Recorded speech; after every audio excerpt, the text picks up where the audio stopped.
On today's Locked On Texans podcast, this Victory Monday is especially special. Colors aside, history aside, the Houston Texans defense had the game of their lives.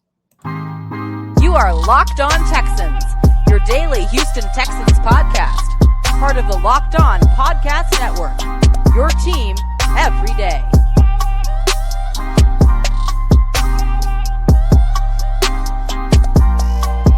Welcome, Locked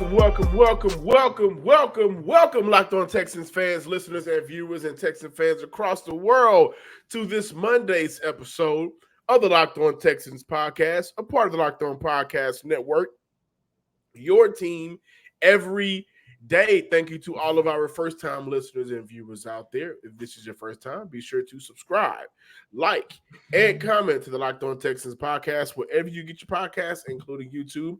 And thank you to our returning listeners, where Cody and I continue to talk Texans here on the show. I'm your Texans football analyst, John, some sports guy, Hickman, and of course, joining me as always, the man with the plan behind the scenes in front of the camera. You might not never know where he's at. Sports Illustrated son, Texas credentialed media member, Cody Davis.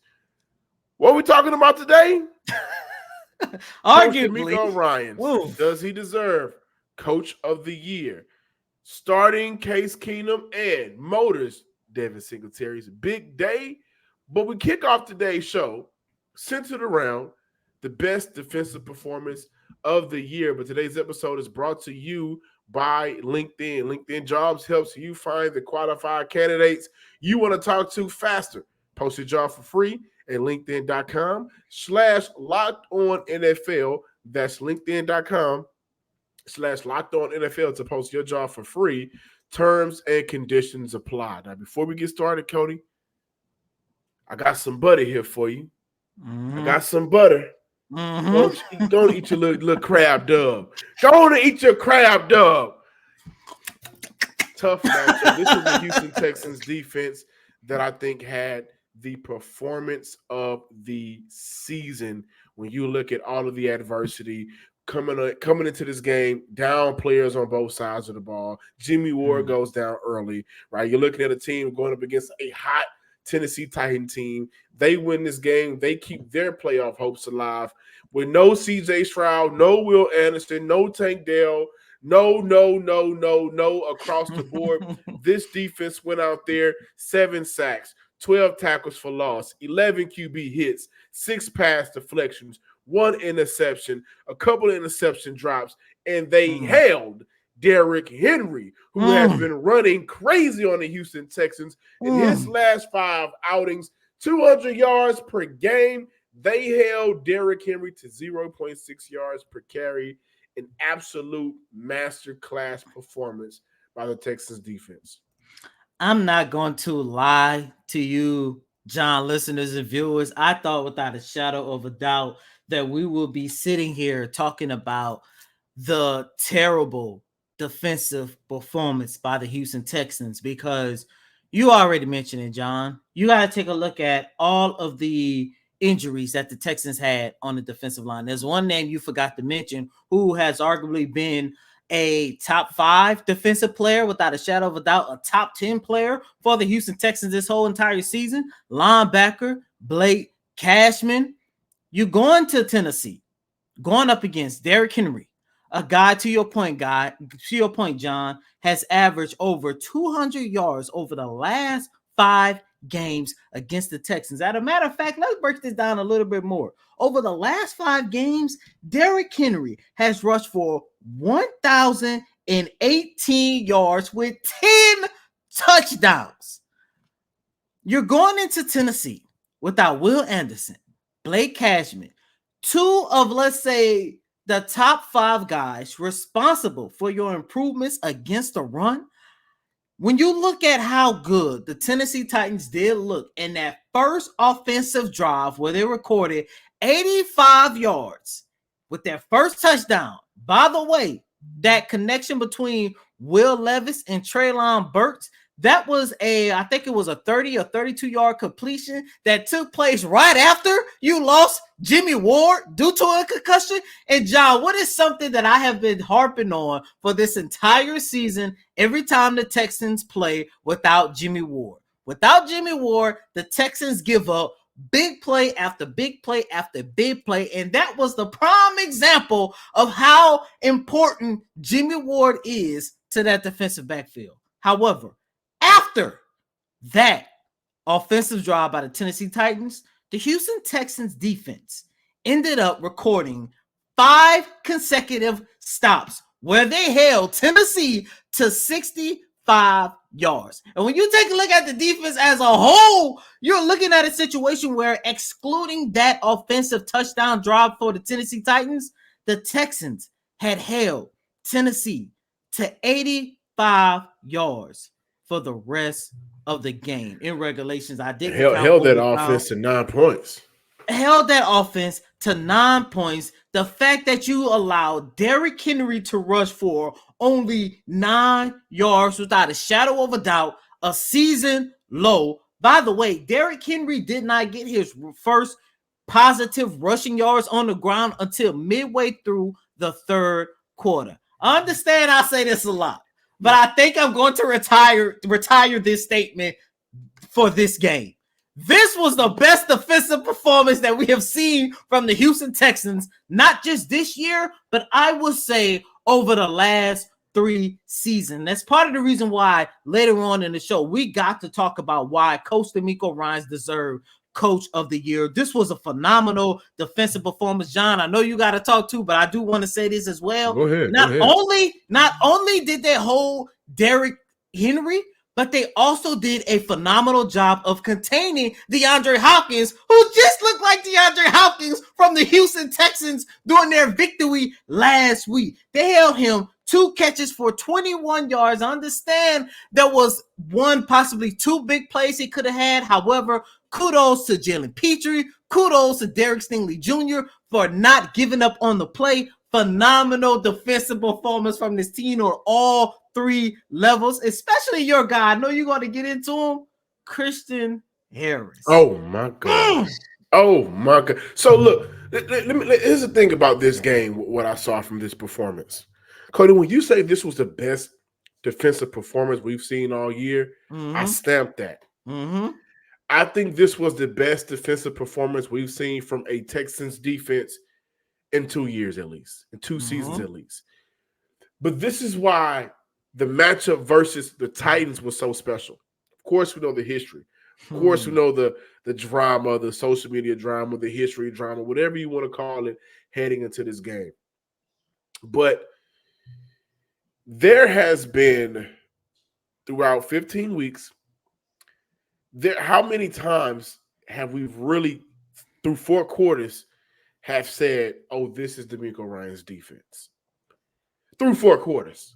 We go throughout this entire season. We can look back at the Steelers game. We can say, oh, this was a Bobby Sloat's performance. How he schematically helped his quarterback out on the offensive side of the ball to beat the Pittsburgh Steelers, who had the 2 bookends, neutralized them out of the game, right? You can even look at the New Orleans Saints, maybe? Not that game, but I would say maybe the Tampa Bay Buccaneers game. Offensively. Definitely that one. Offensively, right? But we have not, for 4 quarters, we have not said, oh, this is the DeMeco Ryans stamp defense. We haven't. Fact of the matter, we may see a drive here. We may see a quarter. We may even see a half. But for 4 quarters, this was the first time we've seen a DeMeco Ryans defense play all 4 quarters in overtime and look this dominating. Right? Will Levis coming into this game had just threw for over 300 yards against the Miami Dolphins defense. He followed that game was followed up. Well, he was following up a 250-yard performance the game before. So he had some very good outings in the last couple of games, only 199 yards, and with the sack yards, only really 138 on the day. 7 sacks, 28.4 QBR, quarterback rating of 72.4, right? But you also look at what the Texans did all together on the ground. 30 carries for the Tennessee Titans rushing attack. 30 carries, 66 yards, 2.2 yards per carry. This run defense, if we look at the pass defense for the Houston Texans, all year we've said that's been a problem. The run defense continues to be as stout as it has been advertised. But then you do go look at the passing defense. Traylon Burke didn't have, he had a couple of big plays for for the Tennessee Titans, but he didn't do much to impact the outcome of this game. Chris Moore got involved a little bit late. But Cody, I think to your point, DeAndre Hopkins, 2 catches for 21 yards. That is it. That is it. This could have been the Tim Kelly revenge game. This could have been the Chris Moore revenge game. This also could have been the DeAndre Hopkins revenge game. But defensively, they were keyed in. And I also think when we look at this game, guys, how many best games of the year did we see from this team? From specific players. Jonathan Gennard, best game of the year. Yeah, without a shadow of a doubt. Christian Harris, he in the open field, secured tackles, and how he covered the flat and the hook. They tried to do different screens. They tried to dump the ball off to Derrick Henry. He played phenomenal. Denzel Perryman, maybe his game of the year. Definitely 2 linebackers that stepped up heavily with Blake Cashman out. Mm-hmm. Malik Collins, was this Malik Collins game of the year? That's up for debate. Derek Barnett, even though he was with Philly early in the year, this was probably the best Derek Barnett defense has seen in a little while. He hadn't really performed and produced for Philly this year. Khalil Davis, he had a very good game. He got in on the action with a sack. But you know who had his best game of the year?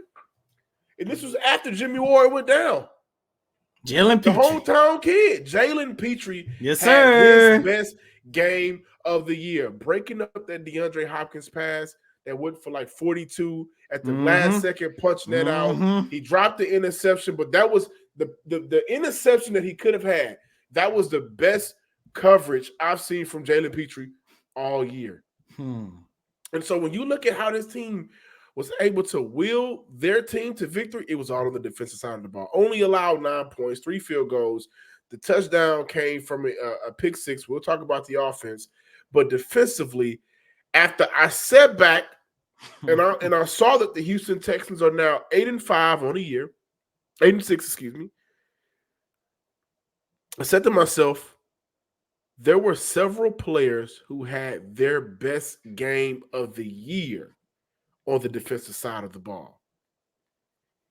The defense, for the first time, I think finally, this is DeMeco Ryans' defense. I'm waiting to see what the blitz rate was. I thought they did a very good job of picking up, opportunities. Using more blitzing opportunities.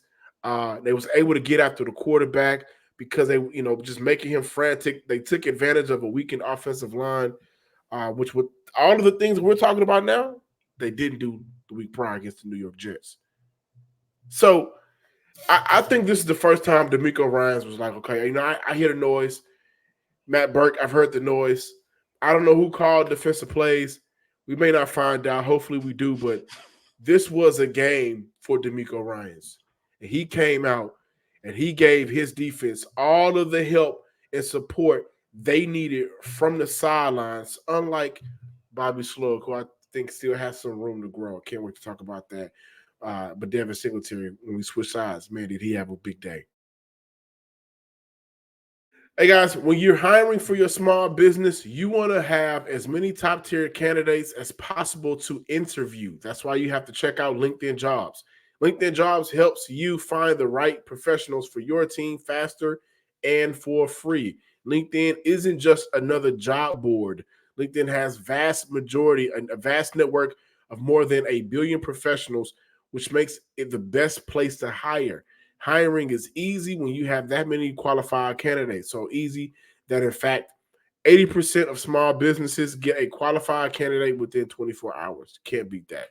Thankfully, with LinkedIn, the process is intuitive, quick, and easy. Post your job for free at linkedin.com/lockedonnfl. That's linkedin.com/lockedonnfl to post your job for free.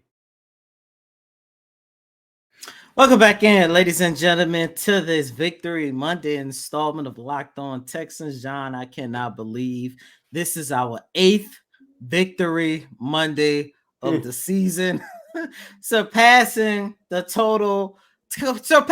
combined totals that we had over the last 3 years, which was 7. I'm stunned. And I'm not only stunned by the defensive performance that the Houston Texans gave, given the injuries that they had on the defensive side of the ball. I'm stunned not only by the fact that they won this game with Case Keenum under the center. I'm stunned that Case Keenum was even in the game to begin with. Because, John, listeners and viewers, let me just say this. Regardless how you feel about the Houston Texans, the one thing I would give them is that they know how to keep everything in-house. Yes, and when you go back to the last 12 games of the season, Case Keenum was inactive every single game. And anytime CJ Stroud needed a quick breather, needed to get checked for a quick injury, or as we saw last week, unfortunately had to exit the game early due to a concussion, it was Davis Mills who came in as the team's backup quarterback. So without a shadow of a doubt, we all thought that even though Coach DeMeco Ryans did not want to say who the starter was going to be, we was all putting 2 to 2 together, so much so on Thursday, we had an opportunity to talk to Davis Mills at his locker. Case Keenum wasn't even around. However, when the Houston Texans took the field to take on the Tennessee Titans, Case Keenum was the starter at quarterback, and this is what Coach DeMeco Ryans had to say about his decision starting Case Keenum over Davis Mills. Casey just has the experience, right? He's been there. He's done that. As he told the guys, it's not his first rodeo. He's been there. He's won big games. This was a big game for us, and he stepped up and did. He's been there before, so it wasn't too big for him. He was made the right plays, and he helped us, right? Guys were in the right position. We ran the ball well, and I think that's what helped Case and the offense by us running the ball well, which is something, we hadn't done well over the past couple of weeks. So the way Motor ran the ball, the way Case played efficiently, Noah making big plays, Dalton, everybody stepping up when they needed to. I'm not going to lie to you guys. I really thought that the Texans were making a mistake by starting Case Keenum over Davis Mills.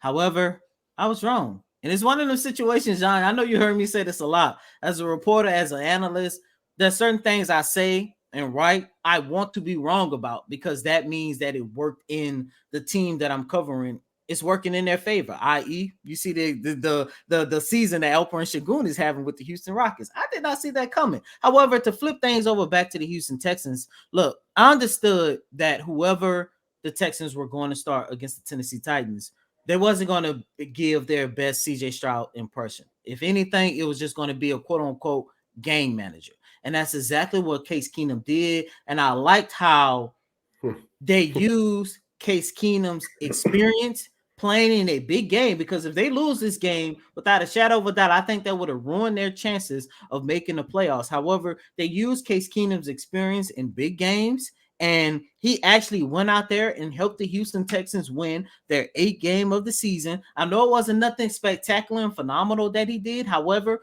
Case Keenum is a definition of what you want out of your backup quarterback. I remember at the start of the season, at the start of training camp, when we saw that they signed him, I said, hey, Keenum is only going to be around to help mentor CJ Stroud and Davis Mills. However, I want to say young man, but this older man. This is the only player we can't say young man about. Exactly. This elder man came in and filled a significant void for the Houston Texans offense. Shout out to Case Keenum picking up his first victory as the starting quarterback for the Houston Texans since 2014.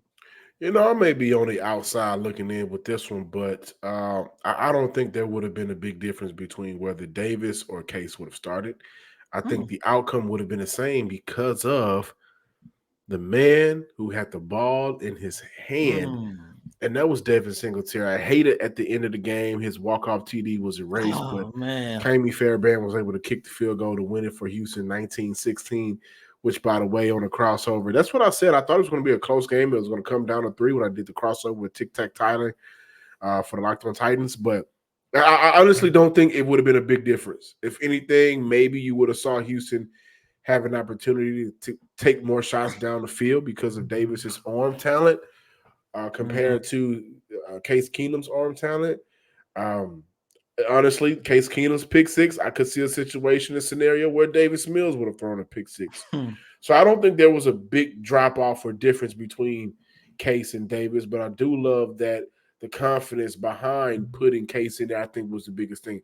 If you're that confident in Case being on the field, then maybe there were some plays throughout those 4 quarters that we saw the Houston Texans call from the sideline that maybe they just felt like the confidence was in Case a little bit more than Davis. Boy, did Case get away with a terrible decision that he was bailed out by Dalton Schultz, who catch of the game. Right, we got to give Dalton Schultz some love, who hadn't been playing lately. Now he was back in practice this week, and he's back in the mix, and so he definitely had to play the game. I think one of the play of the games. Of course, I think every sack, 7 sacks.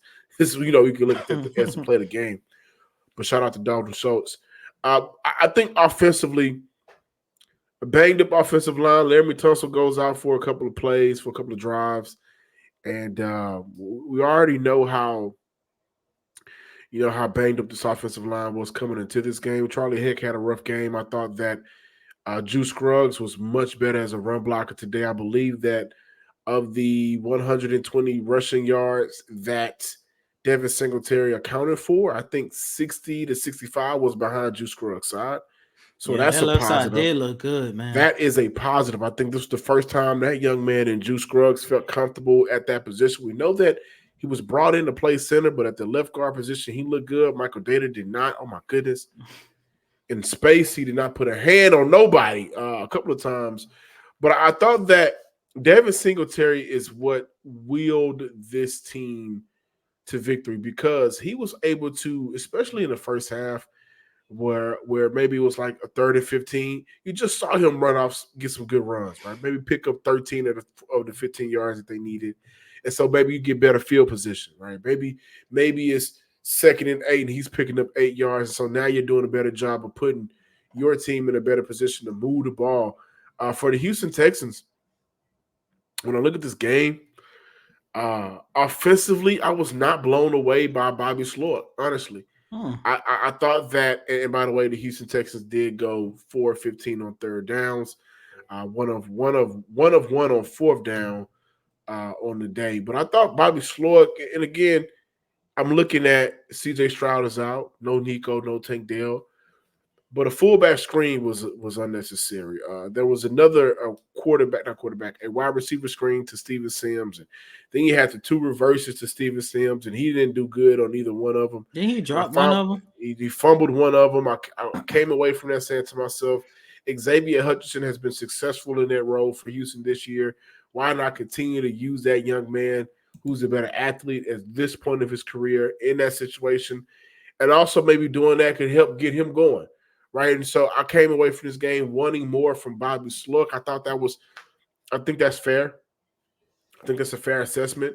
A lot of people want to hurry up and say he's a head coach. Bobby Sloyd, and you guys need to slow down on that. He needs some more time. He left a lot on the field to desire to me. But Devin Singletary was a story for me, man. I mean, this was a guy that I thought after 2 weeks of running for over 250 yards, that following week after that second week, you saw Houston go back to giving more snaps to Dameon Pierce. Well, on Sunday versus the Tennessee Titans, Dameon Pierce only carried the ball 1 time. This was a team that was smart about understanding Devin Singletary is the man. We need to continue to have the ball in his hands. 26 carries, 121 yards, 4.7 yards per carry. He was huge for Houston. He was huge. And I think that when you look at the TD that Noah Brown caught, that gave Houston a 16-16 tie, which was great. But they don't get that drive. They don't go down there and score without Devin Singletary and his running ability. So if we look at the offensive player of the game, is 100% Devin Singletary and Dalton Schultz because they don't score without that amazing snatch and grab from Roger McCreary at the 1 yard line, 2 yard line, whatever it was, inside the 5-10 yard line. Dalton Schultz was big for Houston on Sunday. Another player that was big for Houston, and please forgive me, Noah Brown, eight targets, 8 catches, 82 yards, 1 TD. There was a lot of what is he going to do conversation coming into this game. I told you it was the field last week. It was the field. It could have been the field. But he had some drops. He was not able to create separation. But I thought that he did a very good job of redeeming himself in a big way. 82 yards on the day, 1 TD. But I got to tell you guys about FanDuel.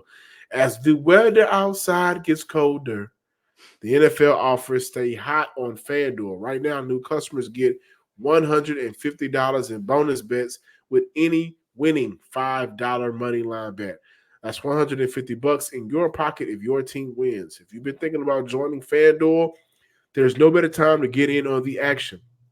The app is super easy to use. There's a wide range of betting options, including spreads, player props, over-unders, and more. So visit FanDuel.com/locked-on and continue some of the fun in the NFL season right now. It was a crazy Sunday.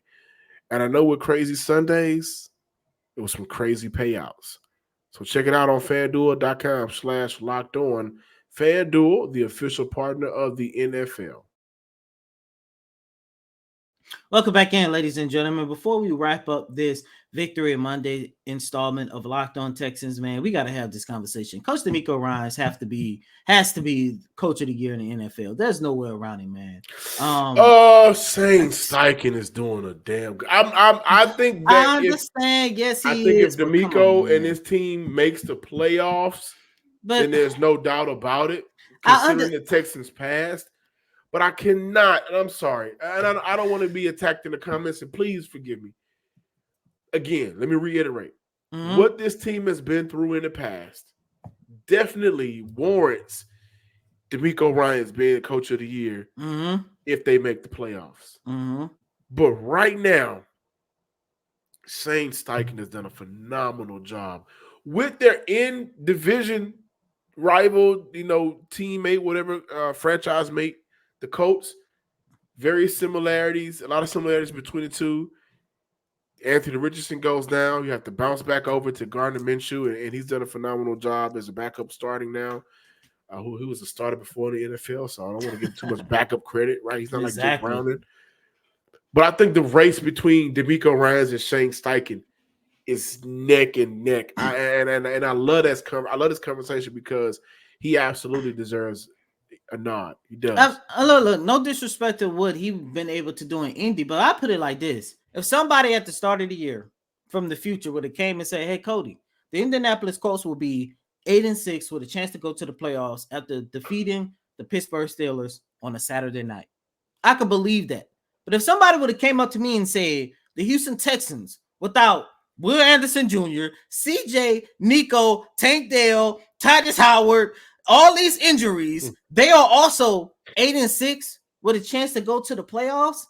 I'm looking at this from a standpoint, Coach DeMeco Ryans has to be Coach of the Year. Now, I will say the Texans have to make the playoffs, but without a shadow of a doubt, just take a look at everything that this team had to overcome. You take a look at the foolishness and shenanigans and how bad the last 3 seasons was. Plus, this game alone signifies why Coach DeMeco Ryans should be Coach of the Year. This was a phenomenal performance, John. Look, Friday we had a conversation on whether or not this could be a defining moment for Bobby Slowick. From what you said, we had a conversation for both coaches, right? Remember, it was both coaches. You're right. And to be honest with you, I was looking more so as this being a defining moment for Bobby Slowick. However, this was definitely, to your point, what you said in the opening segment, this was definitely the DeMeco Ryans stamp game. For all 4 quarters, he had that defense playing extremely good, This man took a chance on a quarterback in Case Keenum, who has been inactive for the first 12 games of the season. And you also got to take a look at the fact that he's doing this in his first year as a head coach. I don't know what else he can do to get that honor, man. I got a question, and I want us to talk about it at some point this week. Is Derek Stingley an All-Pro? If he closes the year out, I think that would put him at 12 games on the year. Would it be an All-Pro? Man, would it be an All-Pro? We're gonna have fun this week. We're gonna have some fun this year. We didn't have fun last week because of the Jets outcome, but we're gonna have some fun this week because I also think we got to look at how Houston can run their way into the playoffs with Devin Singletary. How Houston may have an All-Pro cornerback in Derek Stingley. We got to talk about that tomorrow. There's so many things I want to say now. Talk about. And a couple of things, how Houston may sack their way into a big extension with John Grenard. Boy, did he have a big day. And did not stellar, but did Jalen Petrie get his groove back? More this week with the Locked On Texans podcast. Be sure to subscribe, like, and comment on YouTube. Follow me on X/Twitter, follow me on X/Twitter at John_Hickman12. I'm trying to get better, y'all. I'm trying to get better so I can bring that energy. But this was a big win for the Houston Texans. Well deserved. And as always, I'm your host, Cody M. Davis. Please remember to follow me on Twitter at CodyDavis_24. Once again, that's Cody, COTYDAVIS_24. Until next time, ladies and gentlemen, peace.